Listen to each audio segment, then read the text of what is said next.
একজন মেয়ে সারাদিন পরিশ্রমে ক্লান্ত হয়ে রাতে ঘুমাতে যায়, কিন্তু মাথার ভেতর হাজারটা চিন্তা।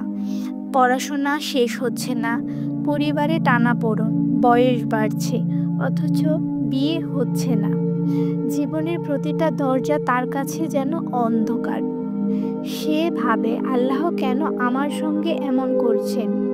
তখনই কেউ তার হাতে একটি আয়াত তুলে দেয়, একটি আয়াত যা চোখে পানি এনে দেয়। সূরা বাকারা আয়াত 155। ওয়ালা নাবলুআন্নাকুম বিশাইইম মিনাল খাউফি ওয়াল জুই ওয়া নাকসিম মিনাল আমওয়ালি ওয়াল আনফুসি ওয়াস সামারাত ওয়া বাশশিরিস সাবরিন। অর্থ: আর আমি অবশ্যই তোমাদের পরীক্ষা করব, কিছুটা ভয়, ক্ষুধা, জানমালের ক্ষতি এবং ফসলের হ্রাস দ্বারা, আর তুমি ধৈর্যশীলদের সুসংবাদ দাও।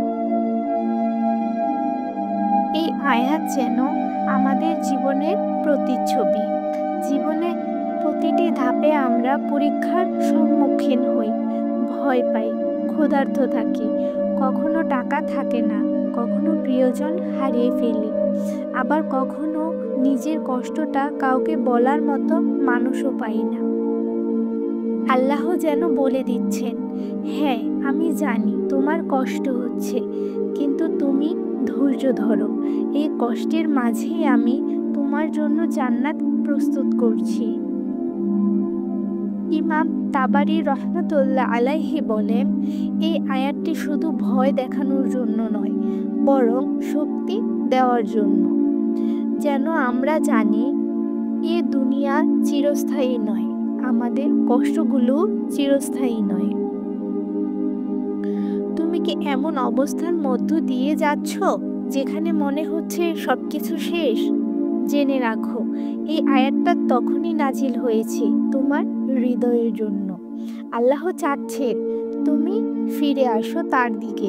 তিনি দেখতে চান তুমি কি করো কষ্টের সময়ে।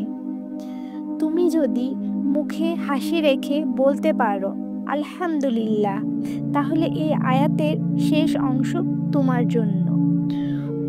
ওয়াবাশশিরিস সাবরিন, সবরকারীদের জন্য সুসংবাদ। এই সুসংবাদ হলো জান্নাত, আল্লাহর কাছে সম্মান এবং দুনিয়া ও আখিরাতে শান্তি।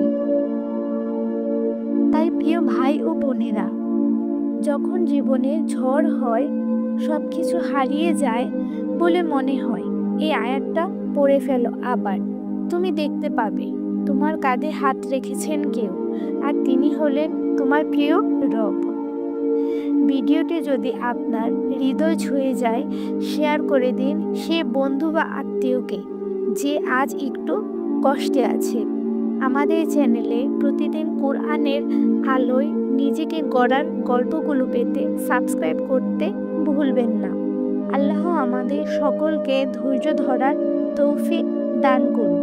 আসসালামু আলাইকুম ওয়া রাহমাতুল্লাহি ওয়া বারাকাতুহু।